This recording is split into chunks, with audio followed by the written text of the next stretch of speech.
welcome back. Today I am doing a winter book haul, I suppose.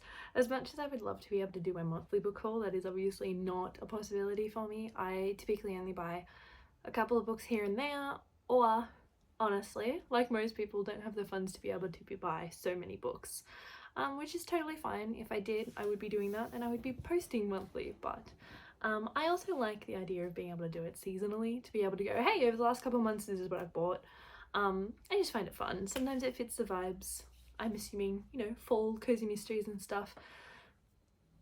The reality is I have ADHD, so I buy whatever the hell I feel like, as I'm sure most readers do. So to start us off, obviously down here in Oz, our winter months are June, July and August. Yes, I am filming this towards the beginning of August because I am on a book buying ban due to the excessive shopping I've done the last 3 months. But I was on holidays, so it was fine.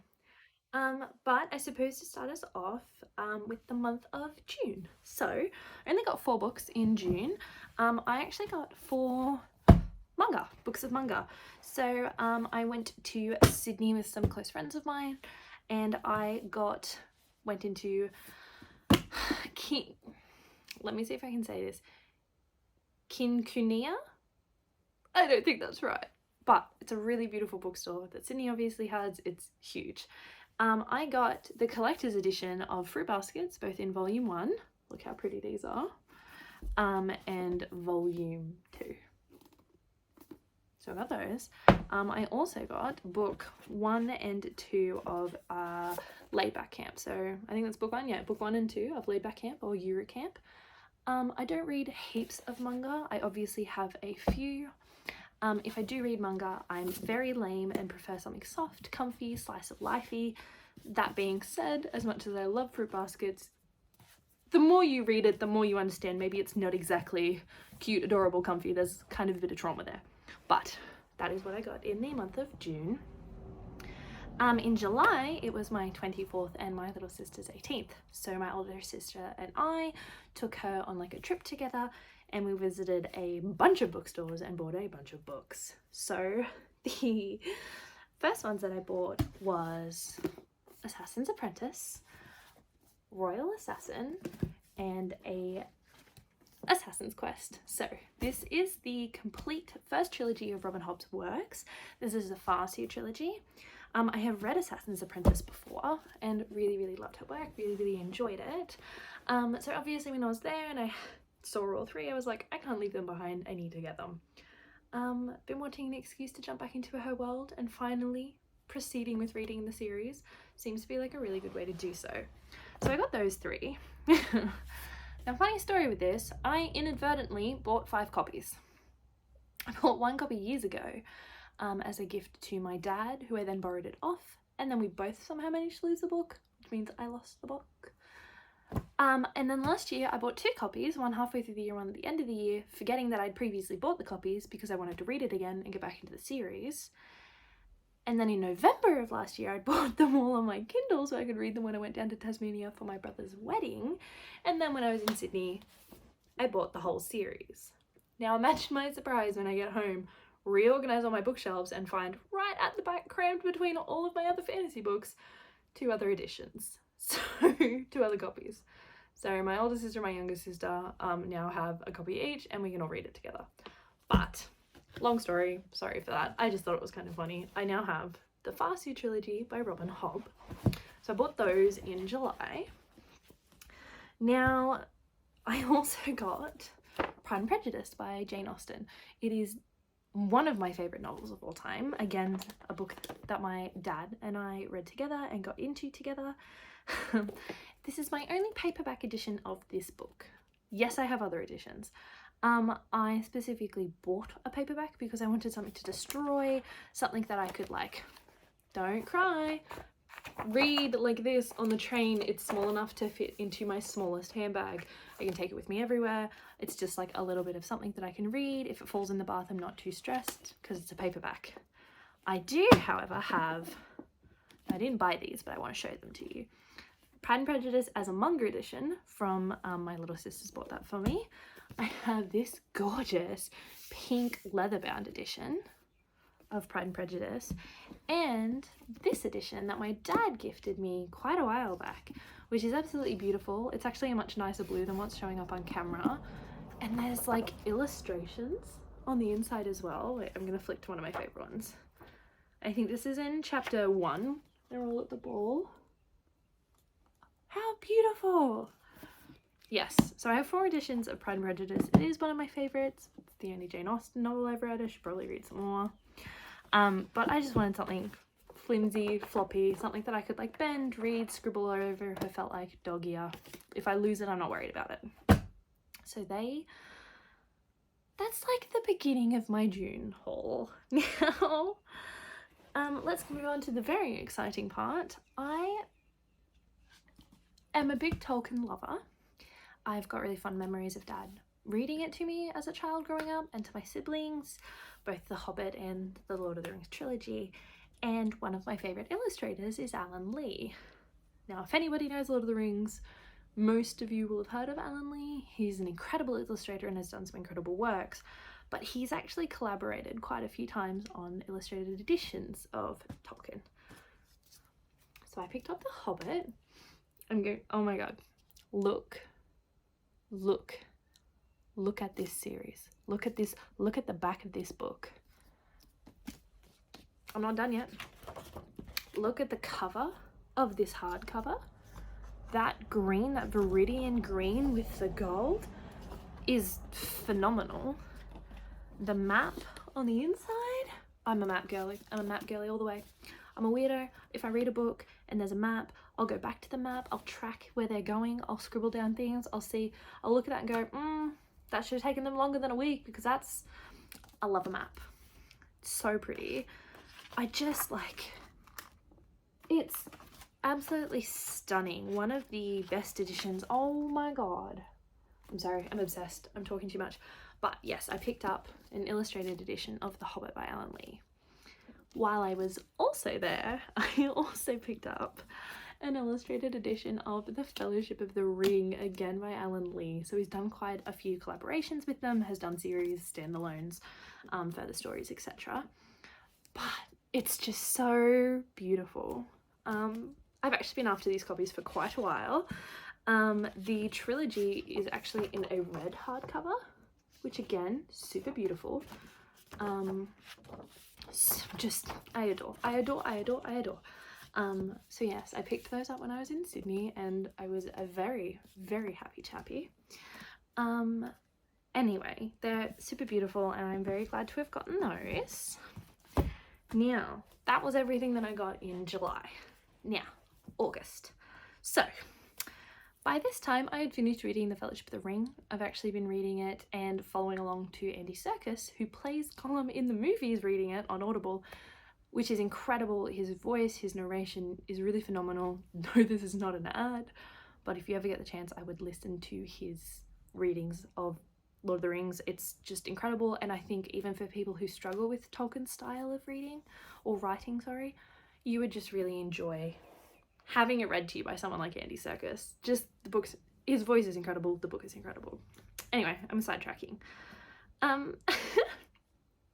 So what I ended up doing was, in August, a couple of friends of mine went over to the town over, and there's a small independent bookstore in there that we all love. And I'd called them previously because I'd finished Fellowship of the Ring, realised I didn't want to wait to read The Two Towers, I didn't want to read my paperbacks, I was enjoying the hardcover of this heavy book that I'm holding, feeling like I'm curled up by a fire, the coziness of the winter, and also the illustrations. So they didn't have them, but they did order in for me the same editions that I've been after. This is the copy of The Two Towers, illustrated by Alan Lee. Shelob on the front, there's Frodo running, and oh my god, wait till you see the back of this book. Are you kidding me? Look at Orthanc. Look at Isaac. This, so beautiful. Again, like incredible illustrations on the inside. Wait, I'm gonna pull one up. There's this really incredible one of Gollum in here that, like, every time I see it, I'm like in shock. Let me see. I don't know if I'll be able to find it.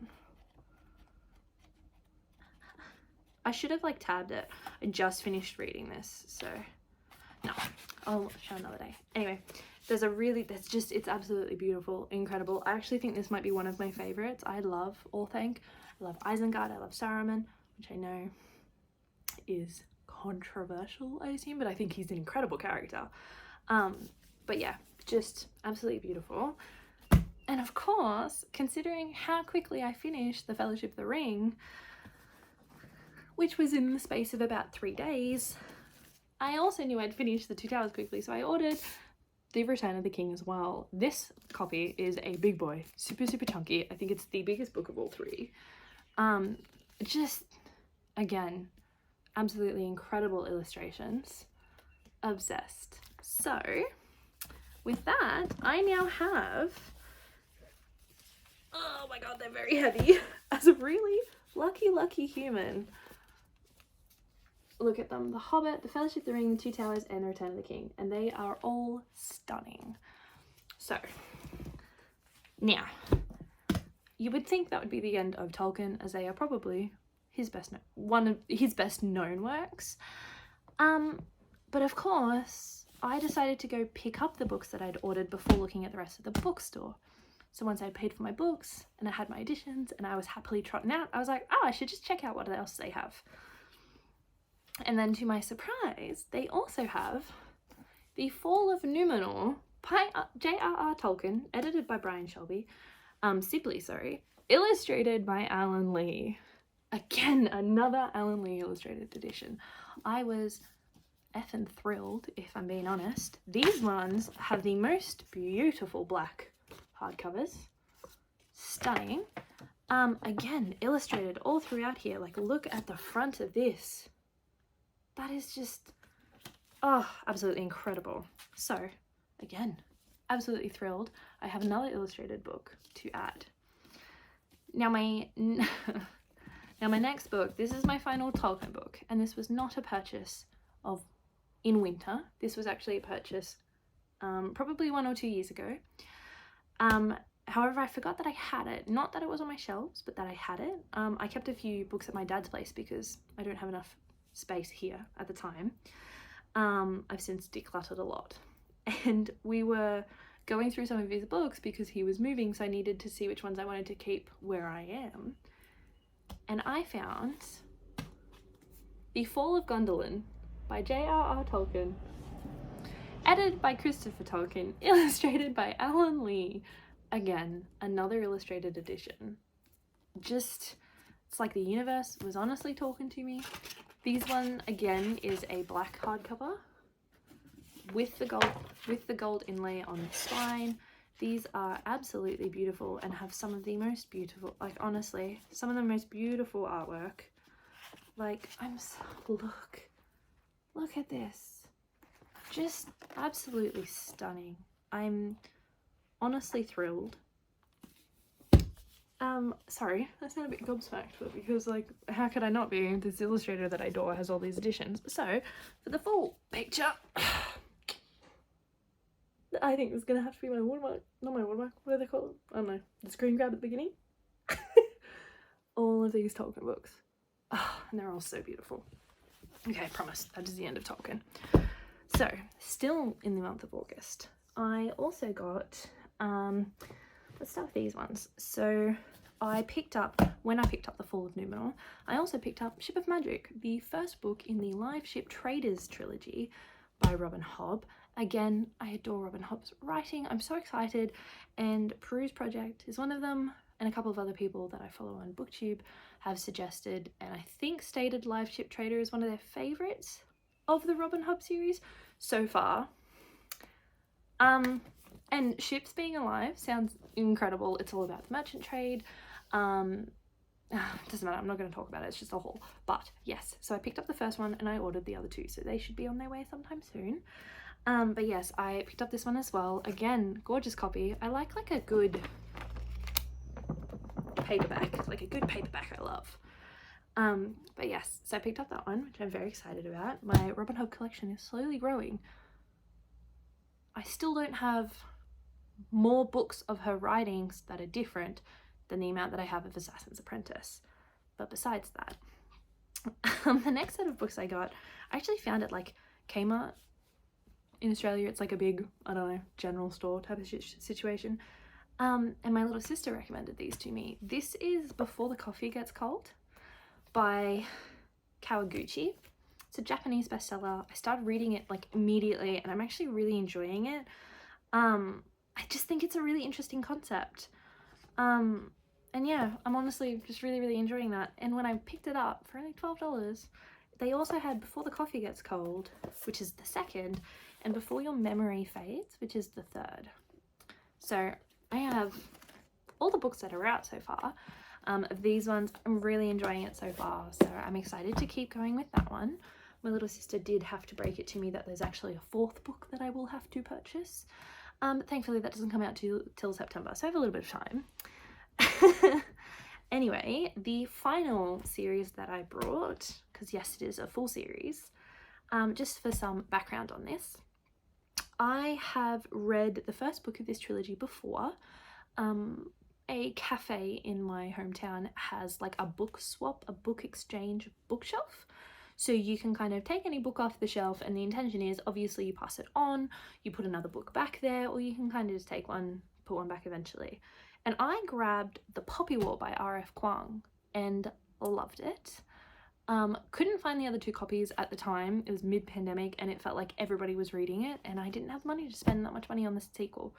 So I didn't pick it up. Imagine my surprise when I walk into my little bookstore and they have the entire trilogy there and only one copy of each except for the final book. So my final purchase for August was The Poppy War by R.F.Kuang, The Dragon Republic, which is the second book in this trilogy, and The Burning God. Got them in the paperback. Originally debated getting the hardbacks, but I actually, like I said, love a floppy paperback. Really do love these books. I think the covers are gorgeous. Like, excuse me, that ink drawing with a bit of color through it is stunning. But yes, so that was the last series of books that I bought. Anyway, I'm very excited. I'm currently making my way through Return of the King and Before the Coffee Gets Cold. I kind of like to read 2 books at a time, so keep you updated on those. But yeah, there's quite a few books in here that are at the very top of my TBR list right now, so I'm very excited for those. But yes, I think if I have to choose a favourite, I'm sure we know where this is going. My favourite books, and I won't choose specifically one, but my favourites that I've purchased this month would be the illustrated edition of Tolkien's books. Again, I love Alan Lee, I love Tolkien, and it's really exciting actually that I managed to get my hands on these, so yeah. Anyway, thanks guys for watching my winter book haul. Hope that was okay. Maybe let me know what books you purchased during the winter months or the summer months, wherever you are. I don't know how often the seasons, that sounds silly. It's winter and summer, northern and southern hemisphere. But yeah, let me know what you bought this month, and yeah, if you've got any questions or anything, leave them down below. Alright, thanks guys, bye.